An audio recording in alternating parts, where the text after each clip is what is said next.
Shalom, shalom. Hoje nós vamos falar sobre a cura da lepra de Naamã. Vamos para a escritura, que tudo tem que bater com as escrituras. 2 Reis 5, 6. Vamos falar apenas um trecho de toda a história de Naamã. E levou também ao rei de Israel a carta, que dizia: no momento em que estiveres recebendo esta carta, saberás que te enviei meu servo Naamã, para que o cures dessa espécie de lepra. Assim que o rei de Israel leu a carta, irritou-se sobremaneira e rasgou as vestes, exclamando: por acaso sou Deus que pode matar e dar a vida, para que ele me envie um homem a fim de que eu cure da lepra? Vide como procura um motivo para criar um conflito entre nós. Quando Eliseu, o homem de Deus, ouviu o que o rei de Israel tinha rasgado as suas vestes, mandou dizer ao rei: por que rasgaste as tuas vestes? Envia-o a mim e saberás que em verdade há profeta em Israel. Vamos ler só até aqui. Bom, a história de Naamã, como os muitos falam, né? E a gente está aqui só para refletir, que não somos pregadores, estamos aqui só para cumprir o ID de Jesus. Então vamos refletir sobre a palavra para praticá-la, que são exemplos, né? A Bíblia é uma escritura que são exemplos que Deus permitiu estar escrito. Só o que Deus permitiu estar escrito é que seja exemplo para todos nós, todas as histórias bíblicas. E eu acho incrível essa história aqui. Vamos lá. Naamã era um grande comandante da Síria. Ele já tinha ganho muitas guerras já. E uma delas foi contra Israel. Por que o rei de Israel, quando Naamã chegou, falou para o rei dele: a minha serva falou para mim que lá em Israel tem um profeta, que ele tem o poder de declarar a cura sobre a minha pele, sobre essa doença que eu estou no momento, da lepra. Então o rei de Naamã escreveu uma carta. Por que o rei de Naamã escreveu uma carta? Não era só avisando a ele, pedindo, né, que o rei de Israel atendesse o pedido dele, não era só isso. Essa carta tinha uma grande importância, porque ali ele ia passar por fronteiras, eles eram inimigos, eles eram reinos inimigos. Então, ali da Síria para chegar até Israel, tinha que passar por fronteiras para chegar até lá. E nisso, a carta de um rei para outro rei era um comunicado tipo de paz. Espera aí, lê a carta sobre o que eu estou te pedindo, sobre o que está havendo, para não ter equívocos, né? Para não ter esse momento, conforme o rei de Israel, quando leu, pensou assim: ele tinha acabado de perder uma guerra, que a Síria, o comandante Naamã, tinha acabado de ganhar uma guerra contra Israel. Então o rei de Israel ficou irritado, rasgou a vestes, falou: eu sou Deus por acaso para curar a lepra do servo dele? Isso daí é uma armadilha, isso daí ele já achando já ali que estava sendo já um momento já de o cara estava declarando guerra, e não era, não tinha nada a ver, tinha nada a ver com as guerras dos países entre eles. Nisso, um servo de Deus ouviu e passou para Eliseu o que estava vendo, que o rei tinha rasgado as vestes, tinha se irritado e tal, e na mesma hora Eliseu se ligou, que como sendo um servo de Deus, espiritualmente Deus já tinha comunicado a ele que alguém iria procurá-lo em relação a essa cura. E Eliseu falou: envia para mim esse servo de lá. Nisso, foi enviado, Naamã foi enviado até o profeta Elias. Quando Naamã chega até o portão de Elias, né, vamos dizer assim, até a casa de Elias, Elias não o recebe. Envia o seu servo Geazi e fala para ele: vai até o rio Jordão e mergulha 7 vezes para você receber a sua cura. Nisso, quando Naamã ouve isso, um comandante do exército da Síria, um cara de grande patamar, ele fica furioso. O mínimo que ele achava era que o profeta iria colocar as mãos sobre as chagas dele, sobre a doença dele de pele, sobre toda a lepra dele, ia colocar a mão na cabeça dele, ia declarar a cura sobre ele e ele ia ser curado pelo Deus de Israel. Só que não foi bem assim. Por quê? Tem muitas coisas na vida para a gente ganhar, ter vitória. Você vai passar por processos, você vai passar por provações e você vai ter que ter renúncias e sacrifícios seu. Deus faz a parte dele, só que a nossa parte a gente tem que fazer. Então, tinha que ter um sacrifício de Naamã, um cara tão altivo, tão, comandante, superior, tinha que ter um sacrifício vindo dele. Ele falou, aqui não há rios aqui muito melhores na Síria, rios muito melhores do que os rios de Israel, principalmente o Rio Jordão, que o Rio Jordão naquela época era meio assim sujinho. Ele pensou, eu entrar naquelas águas sujas? Quem sou eu para entrar naquele lugar sujo? Aqui tantos rios maravilhosos, por que ele manda eu ir para lá? E tem um detalhe que muitos não sabem. Quem não teve a Israel não sabe a distância da Síria até Israel. Era mais de 30 quilômetros. Diferente de hoje, você vai até um culto na esquina da tua casa e tem um profeta. Diferente. Que ele declara uma palavra para você que vem dos céus e Jesus usa essa pessoa para ser bênção, um canal de bênção para a tua vida, para ser curado.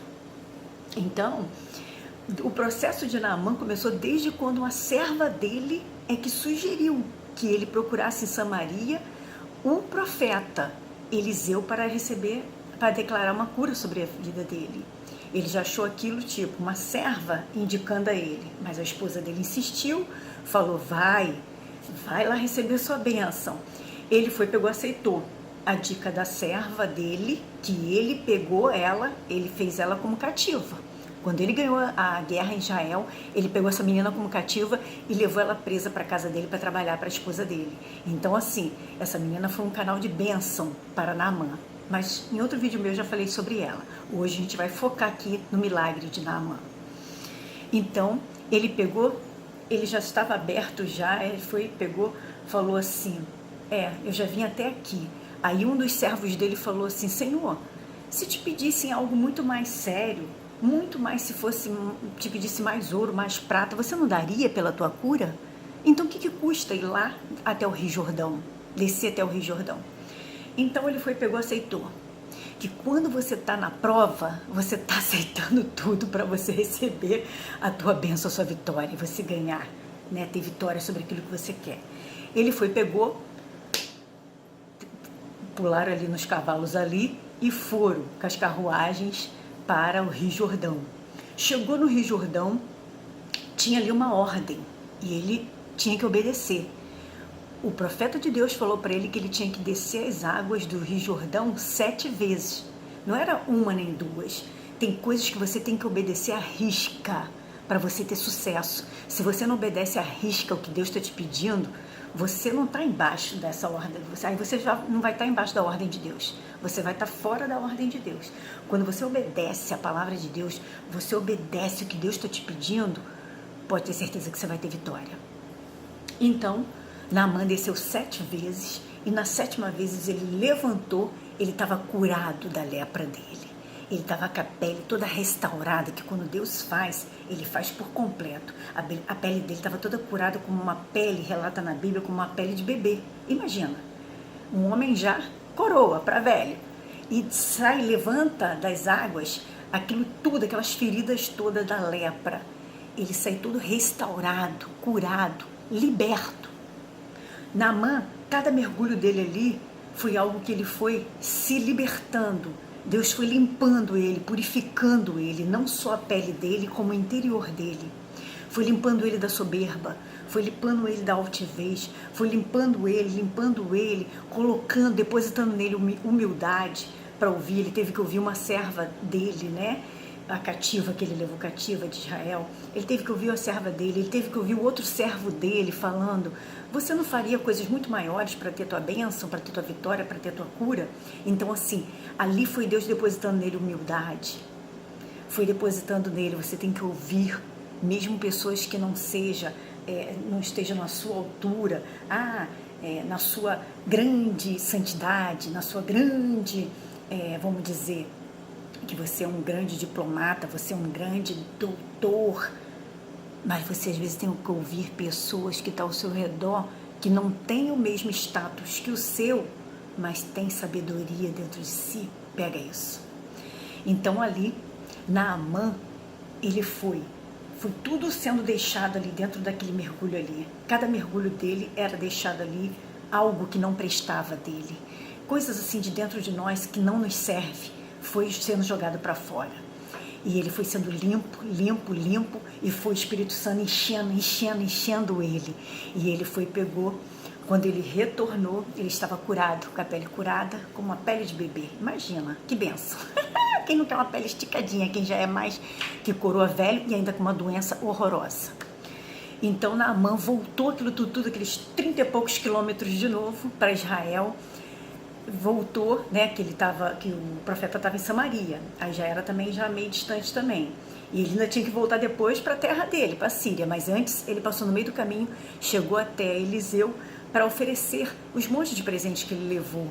Ele levou pratas, ouro, vestes de linho fino, e o profeta não aceitou nada. O profeta falou: aquilo que Deus me deu de graça, eu liberei de graça para a tua vida também. Vai em paz, shalom, né? Vai em paz, né? Shalom é paz e prosperidade completa, vai em paz. E ele falou: só avise ao Deus de Israel, me autoriza a levar um pouco dessa terra daqui, para que eu possa agora sacrificar holocaustos ao Deus de Israel, que há Deus nessa terra, um Deus verdadeiro, e peça e interceda por mim junto ao Deus de Israel, que quando eu tenho que ir junto com o rei da Síria ele vai fazer os holocaustos dele, eu tenho que me ajoelhar, mas eu não estou me ajoelhando para as divindades dele, eu agora só me ajoelho para o Deus de Israel, o verdadeiro Deus. Quer dizer, além dele ter se libertado daquela doença, além dele ter se libertado da própria pessoa dele, a pessoa dele que estava suja por dentro, que Deus foi limpando ele, purificando a alma dele ficou curada, além do físico dele ficar curado, da pele dele ficar curada, a alma dele foi curada, a alma dele foi liberta. Como nós vamos sendo libertos cada vez que a gente lê a palavra de Deus, a gente vai sendo liberto, porque ele vai limpando, tirando de dentro da gente tudo que não presta, tudo que nós adquirimos desse mundo, coisas que não nos acrescentou em nada, não nos levou para frente em nada. É uma falsa alegria, é uma falsa ilusão. Mas quando você lê a palavra, você lê a verdade entra como uma flecha no teu coração e você vai se desprendendo, você vai se limpando, vai se purificando, se santificando para se aproximar mais do Deus de Israel. Então Naamã teve essa grande experiência, esse grande milagre. Ele ouviu a cada um que passou no caminho dele, dando uma dica, uma orientação, ele foi obedecendo até o fim. E ganhou vitória.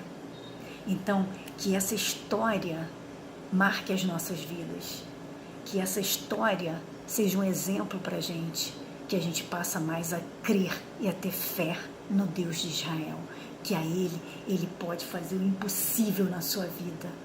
Basta crer.